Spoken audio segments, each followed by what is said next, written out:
अस्सलाम वालेकुम everyone, welcome back to my channel R K. आज मैं आपको डिजाइनर टॉप की कटिंग एंड स्टिचिंग के बारे में बताऊंगी। चलिए वीडियो स्टार्ट करते हैं। और वीडियो स्टार्ट करने से पहले चैनल पे नए हैं तो चैनल को सब्सक्राइब कर ले, बेल आइकन को प्रेस कर दे, जिससे मेरे आने वाले वीडियो की नोटिफिकेशन आपको सबसे पहले मिल जाएगी। मैंने यहाँ पे सिर्फ 2 मीटर फैब्रिक का यूज़ किया है। बहुत ही कम फैब्रिक में मैं डिजाइनर टॉप की कटिंग एंड स्टिचिंग के बारे में बताऊंगी। मैंने यहाँ पे रियॉन फैब्रिक लिया है, रियॉन कॉटन फैब्रिक का यूज़ किया है। बहुत ही सॉफ्ट और क्रीमी फैब्रिक है। आप देख सकते हैं कुछ इस तरह का इस पे प्रिंट दिया हुआ है। तो चलिए अब हम इसकी कटिंग करते हैं। सबसे पहले हमने फैब्रिक को ओपन कर लेना है।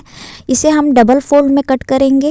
तो रॉन्ग साइड में हमने फैब्रिक को डबल फोल्ड में यहाँ पे रख लिया है। अब हम इसकी मार्किंग करेंगे। तो सबसे पहले हम बैक पार्ट को कट करेंगे, उसके बाद हम फ्रंट पार्ट की कटिंग करेंगे। बैक पार्ट की कटिंग हमारी थोड़ी सिंपल है और फ्रंट पार्ट की कटिंग हमारी थोड़ी सी डिजाइनर है, इसलिए हम पहले बैक पार्ट की कटिंग करेंगे। तो सबसे पहले हम इसकी लेंथ ले लेंगे। अपने फैब्रिक को ऊपर से बराबर कर लेना है। अब हम लेंथ की मार्किंग करेंगे। मैंने अपनी टॉप की लेंथ 34 इंच रखी हुई है और यहाँ पे 1 इंच मैं एक्स्ट्रा मार्जिन के लिए लूँगी, 1/2 इंच शोल्डर के लिए और 1/2 इंच नीचे से फोल्डिंग के लिए 1 इंच मैंने यहाँ पे एक्स्ट्रा मार्जिन लेते हुए 35 इंच पे मार्क कर रही हूँ। शोल्डर के लिए मैंने यहाँ पे 7 इंच पे मार्क किया है और आर्म होल की लेंथ मैंने यहाँ पे 7 इंच ली है। इस तरह से हमने लाइन ड्रॉ कर लेनी है। उसके बाद हम चेस्ट की मार्किंग करेंगे। 9 इंच पे मैंने यहाँ पे चेस्ट लिया है और 1.5 इंच मैंने एक्स्ट्रा मार्जिन लिया है। यहाँ से आर्म होल की 1 इंच की दूरी लेते हुए हमने राउंड शेप ले लेना है। और यहाँ से मैं अपने हिप की लेंथ ले रही हूँ। हिप की लेंथ मैंने यहाँ पे 12 इंच पे रखा हुआ है और इन दोनों के सेंटर में हमने 6 इंच पे इसके कमर की निशान लगाई है। 8 इंच मैंने यहाँ पे कमर की निशान लगाई है और इस तरह से आपने मार्किंग कर लेना है। चेस्ट और कमर और हिप के पास से मैंने 1.5 इंच एक्स्ट्रा मार्जिन लेते हुए यहाँ पे हमने इसकी लाइन ड्रॉ कर लेनी है। नीचे से हमने लेंथ की मार्किंग को इस तरह से बराबर कर लेना है। अब मार्किंग के ऊपर से हमने 1.5 इंच पर मार्क कर लेना है और इस तरह से यहाँ से अपने राउंड शेप दे देना है, जिससे कि हमारी यहाँ पे टॉप नीचे की तरफ लटकती नहीं है। इसलिए हमने 1.5 इंच लेते हुए ऊपर से इसे मार्क कर लेना है। हिप की मार्किंग को और नीचे की हमारी लेंथ की मार्किंग को इस तरह से तिरछे में रखते हुए मार्क कर लेना है। नेक की चौड़ाई मैंने यहाँ पे 3 इंच ली है और लेंथ मैंने यहाँ पे 7 इंच लिया है। नीचे से भी मैंने यहाँ पे 3 इंच पे मार्क करते हुए इसे बॉक्स बना लेना है। बॉक्स बनाने के बाद हमने यहाँ पे इसकी राउंड शेप ले लेनी है। आप कोई और भी डिजाइन दे सकते हैं। बैक पार्ट में मैंने सिंपल राउंड शेप का डिजाइन दिया हुआ है। उसके बाद हम शोल्डर को 1/2 इंच नीचे की तरफ डाउन करते हुए इस तरह से मार्क कर लेंगे। बैक पार्ट की मार्किंग यहाँ पे हो गई है। अब हम इसे कट कर लेंगे। इस तरह से हमने बैक पार्ट की भी कटिंग कर ली है और हमने नेक की भी कटिंग कर ली है। अब हम फ्रंट पार्ट के टॉप की कटिंग करेंगे। बैक पार्ट में हमने जो साइड से फैब्रिक को कट किया था उसी से हमने फ्रंट पार्ट के टॉप की कटिंग करनी है। तो इस तरह से डबल फोल्ड करते हुए मैंने फैब्रिक को रख लिया है। इस साइड से भी हमारी फैब्रिक ओपन है। तो चलिए अब हम इसकी लेंथ की मार्किंग करेंगे। टॉप की लेंथ मैंने यहाँ पे 16 इंच ली है और यहाँ से मैंने 1/2 इंच लेते हुए मार्क कर लिया है, जो हमारी स्टिचिंग में जाएगी। इस तरह से हमने यहाँ पे मार्क कर लेना है। उसके बाद से ही हमने अपनी मेजरमेंट लेनी है। यहाँ पे मैंने शोल्डर के लिए 7 इंच पे मार्क कर लिया है। आर्म होल की लेंथ मैंने यहाँ पे 7 इंच ली है और चेस्ट की मार्किंग मैंने यहाँ पे 9 इंच पे की है। 1.5 इंच मैंने एक्स्ट्रा मार्जिन के लिए फैब्रिक लिया है। कमर की फिटिंग के लिए मैंने यहाँ पे 8 इंच पे मार्क किया है। 1.5 इंच एक्स्ट्रा मार्जिन लिया है। इन दोनों लाइनों को इस तरह से अपने मिलाते हुए मार्क कर लेना है। यहाँ से आर्म होल की आपने गोलाई ले लेनी है। नेक की विड्थ मैंने यहाँ पे 3 पॉइंट पे लिया है और इसकी लेंथ मैंने 7.5 इंच लिया है। नीचे से भी हमने 3 इंच पे मार्क करते हुए इसे बॉक्स बना लेना है। अब यहाँ से हमने ऊपर की तरफ 2 इंच पे मार्क कर लेना है और इसकी लाइन हमने इस तरह से ड्रॉ कर लेनी है। उसके बाद इसकी चौड़ाई हमने 1 इंच पे लेनी है। 1 इंच पे हमने यहाँ पे मार्क कर लेना है और वहाँ से हमने इसे राउंड लेते हुए इस तरह से अपने तिरछे में मार्क करते हुए इसे कट कर लेना है। फ्रंट पार्ट की टॉप की मार्किंग हमारी यहाँ पे कंप्लीट हो गई है। अब हम इसे कट कर लेंगे। शोल्डर को भी 1/2 इंच नीचे की तरफ डाउन करते हुए यहाँ से हमने कट कर लेना है और इसकी फिटिंग पे हमने यहाँ से नॉच लगा लेनी है। टॉप की कटिंग हो गई है। फ्रंट पार्ट के बॉटम की भी कटिंग हम कर लेते हैं। टॉप के बॉटम के लिए मैंने फैब्रिक को यहाँ पे 4 फोल्ड में कर लिया है। यहाँ पे हमने फ्रंट पार्ट में सिंपल कटिंग करनी है। हमारी जो बॉटम की कटिंग होगी वो बहुत सिंपल होगी। बैक पार्ट में हमने टॉप और बॉटम एक ही में कट किया था, यहाँ पे हमने बॉटम की कटिंग अलग करनी है। इस तरह से आपने टॉप की लेंथ को बाहर की तरफ निकालते हुए अपनी बॉटम की लेंथ लेंगे। तो मैंने अपनी मेजरिंग टेप को बाहर की तरफ निकालते हुए यहाँ पे अपनी 35 इंच पर मार्क कर लिया है। बॉटम की चौड़ाई मैंने यहाँ पे फैब्रिक को 4 फोल्ड करते हुए 10.5 इंच पे मार्क किया है। फ्रंट पार्ट के बॉटम में हमने सिर्फ इतना ही मार्किंग करना था। यहाँ पे हमारी मार्किंग हो गई है, अब हम इसे कट कर लेंगे। बॉटम की कटिंग हो गई है, अब इसे साइड में रखते हुए हमने स्लीव्स की कटिंग कर लेनी है। स्लीव्स के लिए मैंने यहाँ पे फैब्रिक को 4 फोल्ड करते हुए यहाँ पे रख लिया है। अब इसकी हम लेंथ लेंगे। लेंथ मैंने यहाँ पे 16 इंच पे लिया है। इसकी चौड़ाई मैंने यहाँ पे 9 इंच पे लिया है और 9 इंच पे इस तरह से अपने मार्क कर लेना है। मार्किंग के पास से 3 इंच नीचे की तरफ डाउन करते हुए इस तरह से हमने मार्क कर लेना है।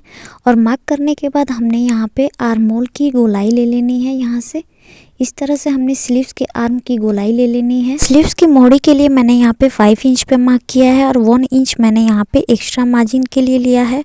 टोटल हमने 6 इंच पे मार्क कर लेना है और मोहड़ी की मार्किंग को और हमने आर्म की मार्किंग को इस तरह से मिलाते हुए मार्किंग ले लेनी है। यहाँ से हमने 8 इंच पे मार्क करना है। आपने आर्म होल की मार्किंग 7 इंच पे की थी, तो 1 इंच बढ़ाते हुए हमने यहाँ पे 8 इंच पे मार्क कर लेना है और 5 इंच की मार्किंग को और 8 इंच की मार्किंग को इस तरह से मिलाते हुए लाइन ड्रॉ कर लेनी है।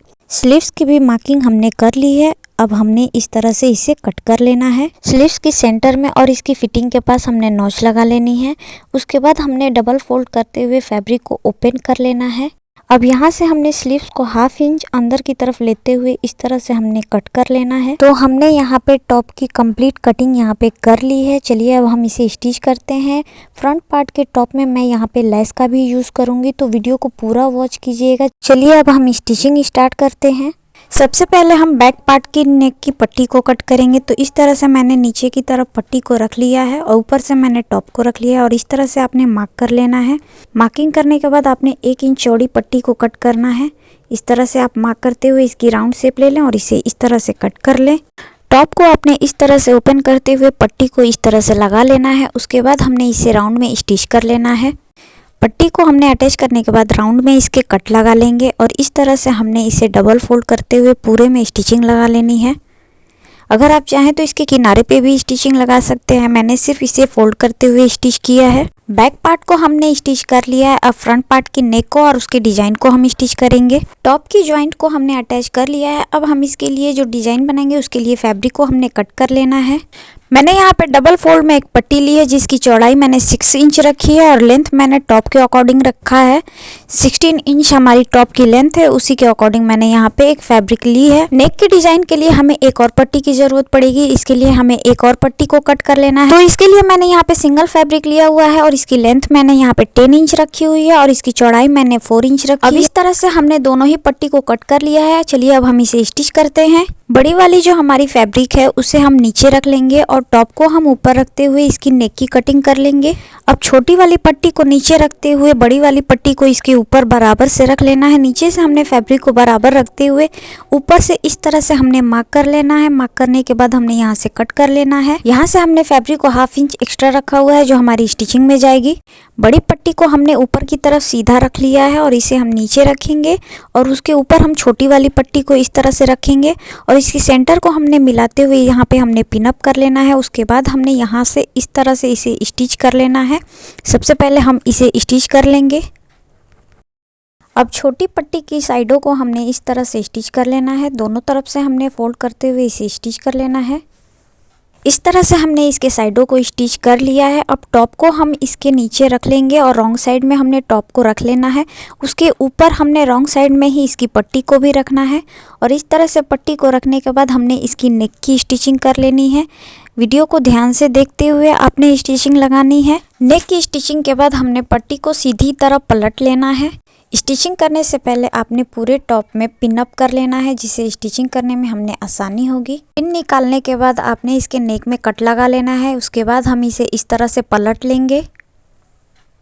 नेक पे हमने इसके किनारे पे इस तरह से पूरे राउंड में स्टिचिंग लगा लेनी है। नेक स्टिच करने के बाद यहाँ से हमने इसके साइडों को भी स्टिच कर लेना है। दोनों तरफ से हमने इसके साइडों को स्टिच कर लेना है। उसके बाद हम यहाँ पे लेस को स्टिच करेंगे। इस तरह का मैंने यहाँ पे लेस का यूज़ किया है। तो जहाँ जहाँ हमारी जॉइंट है वहाँ हमने लेस का यूज़ करना है। तो इस तरह से अपने टॉप की लेंथ के अकॉर्डिंग हमने यहाँ पे लेस को स्टिच कर लेना है। वीडियो को ध्यान से देखिएगा और वीडियो को पूरा वॉच कीजिएगा। लेस लगाते हुए हमने टॉप को स्टिच कर लिया है। मैंने यहाँ पे 1.5 मीटर लेस का यूज़ किया है, जिसमें से हमारी सिर्फ इतनी ही लेस बची हुई है। आप देख सकते हैं हमारा कितना ब्यूटीफुल सन नेक और टॉप बन के रेडी हुआ है। अब इसके सेंटर में मैं यहाँ पे बटन का यूज़ करूँगी। तो इस तरह से आप बटन लगा सकते हैं। आप जैसा भी बटन लगाना चाहें यहाँ पे यूज़ कर सकते हैं। मैं यहाँ पे इस तरह का बटन यूज़ कर रही हूँ। बटन लगाने के बाद हमारी टॉप की डिज़ाइन कंप्लीट हो जाएगी। तो इस तरह से आप बटन का यूज़ ज़रूर करें। अब हम अपने बॉटम को अटैच करेंगे। तो बॉटम को अटैच करने के लिए हमने इसमें प्लेट देना है। टॉप में हमने पूरे में प्लेट नहीं देना है। आप देख सकते हैं हमारी जितनी दूरी में लेस है, इस लेस से लेके इस लेस तक ही हमने प्लेट देना है। तो वीडियो को ध्यान से देखते हुए आपने प्लेट को लगाना है। तो चलिए अब हम इसे स्टिच करते हैं। आपने इस तरह से फैब्रिक को रखते हुए जहाँ तक हमारी लेस है वहाँ पे आपने मार्क कर लेना है। दोनों ही तरफ आपने मार्किंग कर लेने से आपको आसानी होगी। इस तरह से आप स्टिच करते हुए इसमें प्लेट लगा सकते हैं। वीडियो पसंद आए तो इसे लाइक और शेयर जरूर करें। कमेंट में मुझे जरूर बताएं कि आपको मेरा ये टॉप का डिज़ाइन कैसा लगा। और प्लीज़ मेरे चैनल को भी सब्सक्राइब कर लें और आपने इस पर डबल स्टिचिंग भी लगा लेनी है। देख सकते हैं लेस की जितनी दूरी है उतनी ही दूरी में मैंने यहाँ पे प्लेट लगाया है। यहाँ हमने प्लेट लगा के इसे कंप्लीट कर लिया है। अब हम इसके शोल्डर को अटैच करेंगे। तो इस तरह से हमने शोल्डर को भी अटैच कर लिया है। उसके बाद हमने अपने साइडों की फिटिंग लगा लेनी है। इस तरह से आपने साइडों को भी स्टिच कर लेना है। मैंने यहाँ पे अपनी फिटिंग को भी स्टिच कर लिया है। अब हम अपनी स्लीव्स को स्टिच करेंगे। स्लीव्स में मैं यहाँ पे पेस्टीन का यूज़ कर रही हूँ। तो इस तरह से मैंने पेस्टीन को कट करते हुए आयरन की मदद से इसे चिपका लिया है फैब्रिक में। पेस्टीन की चौड़ाई मैंने स्लीव्स की चौड़ाई के अकॉर्डिंग ही रखा है। मोड़ी की जितनी चौड़ाई है उतनी ही पेस्टीन की चौड़ाई है। और इसकी लेंथ मैंने 2 इंच रखी है। पेस्टीन की लेंथ 2 इंच है और फैब्रिक मैंने यहाँ पे 3 इंच ली है। ½ इंच दोनों तरफ से स्टिच होने के बाद हमारी 2 इंच की पेस्टीन स्टिच होगी। इस तरह से मैंने एक और पेस्टीन को कट किया है। दोनों स्लीव्स के लिए मैंने 2 पेस्टीन को कट किया है। इस तरह से एरो की तरह आपने इसे कट कर लेना है। इसकी लेंथ मैंने 2.5 इंच रखी है और चौड़ाई मैंने 1 इंच ली है। इस तरह से मैंने आयरन की मदद से इसे भी चिपका लिया है और इसे इस तरह से डबल फैब्रिक के साथ इसे स्टिच कर लेना है। उसके बाद हमने इसे पलटते हुए सीधा कर लेना है। उसके बाद हमने इसके किनारे पर एक और स्टिचिंग लगा लेनी है। इसी तरह हमने दोनों को ही स्टिच कर लेना है। स्लीव्स को हम ऊपर की तरफ रॉन्ग साइड में करते हुए इस तरह से रख लेंगे और पेस्टीन को भी हम ऊपर की तरफ रॉन्ग साइड में रखेंगे। पेस्टीन को इस तरह से फोल्ड करते हुए इसके सेंटर में नॉच लगा लेनी है। स्लीव्स के भी सेंटर में हमने नॉच लगा लेनी है। सेंटर को मिलाते हुए इसके किनारे से हमने स्टिचिंग लगा लेनी है। एरो पेस्टीन के सेंटर में भी हमने नॉच लगा लेनी है। हमने छोटी वाली पेस्टीन को इस तरह से सेंटर में मिलाते हुए बीच में रख लेना है और बीच में इसे रखते हुए ऊपर से हम बड़ी वाली पेस्टीन को इसके बाद हमने इस तरह से इसे स्टिच कर लेना है। चलिए मैं आपको इसे स्टिच करके दिखाती हूँ। बिगिनर्स के लिए मैं आपको एक और तरीका बताती हूँ। इस तरह से आपने छोटी वाली पट्टी को पहले ही स्लीव्स पर रखते हुए स्टिच कर लेना है। उसके बाद आपने पेस्टीन को रखते हुए स्टिच करना है। इस तरह से आपको प्रॉब्लम नहीं होगी और आराम से आप इसे स्टिच कर लेंगे। पेस्टीन को हमने अटैच कर लिया है। अब आपने स्लीव्स को इस तरह से पलटते हुए सीधी तरफ कर लेना है। स्लीव्स के किनारे पर एक स्टिचिंग लगा लेनी है। यहाँ से भी हमने पेस्टीन को इस तरह से स्टिच कर लेना है। एक सिलाई मैंने यहाँ पे लगा ली है। अब हमने यहाँ पे ½ इंच छोड़ते हुए एक और सिलाई लगा लेनी है। अब इस तरह से हमने इसे फोल्ड करते हुए इसके सेंटर में हमने एक स्टिचिंग लगा लेनी है। अब चाहें तो इसे सुई धागे से भी टक कर सकते हैं। इस तरह से मैंने मशीन से ही इसे स्टिच कर लिया है। 2-3 बार आपने इस पे फिनिशिंग के साथ स्टिचिंग लगा लेनी है। आप देख सकते हैं कितना ब्यूटीफुल सा हमारा स्लीव्स बन के रेडी हो गया। इसी तरह से हमने दूसरा वाला स्लीव्स भी रेडी कर लेना है। दोनों ही स्लीव्स हमने रेडी कर लिया है। अब इस तरह से आपने फिटिंग की मेजरमेंट लेते हुए इसकी मार्किंग कर लेना है। इसकी मोड़ी पे मैंने 5 इंच पे मार्क करते हुए इसकी फिटिंग ले ली है। अब हम इसे स्टिच कर लेंगे। दोनों ही स्लीव्स को हमने इसी तरह से स्टिच कर लेना है। उसके बाद हमने इसे सीधा कर लेना है। टॉप और स्लीव्स के फ्रंट पार्ट को मिलाते हुए हमने स्लीव्स को इस तरह से स्टिच कर लेना है। स्लीव्स और टॉप की सिलाई को इस तरह से मिलाते हुए हमने इसके पूरे राउंड में स्टिचिंग लगा लेनी है। इसी तरह से हमने दोनों ही स्लीव्स को स्टिच कर लेना है। डबल स्टिचिंग आपने ज़रूर से लगा लेना है। दोनों ही स्लीव्स को हमने यहाँ पे स्टिच कर लिया है। अब हम इसकी नीचे की घेर को स्टिच करेंगे। डबल फोल्ड करते हुए हमने इसके घेर को नीचे से स्टिच कर लेना है। हमारी टॉप बन के रेडी हो गई है। आप देख सकते हैं कितना ब्यूटीफुल सा हमारा टॉप बन के रेडी हुआ है। वीडियो पसंद आया तो इसे लाइक और शेयर ज़रूर करें। कमेंट में मुझे ज़रूर बताइएगा कि मेरा वीडियो आपको कैसा लगा और चैनल को भी सब्सक्राइब ज़रूर से कर लीजिएगा। Thank you for watching. अल्लाह हाफिज़।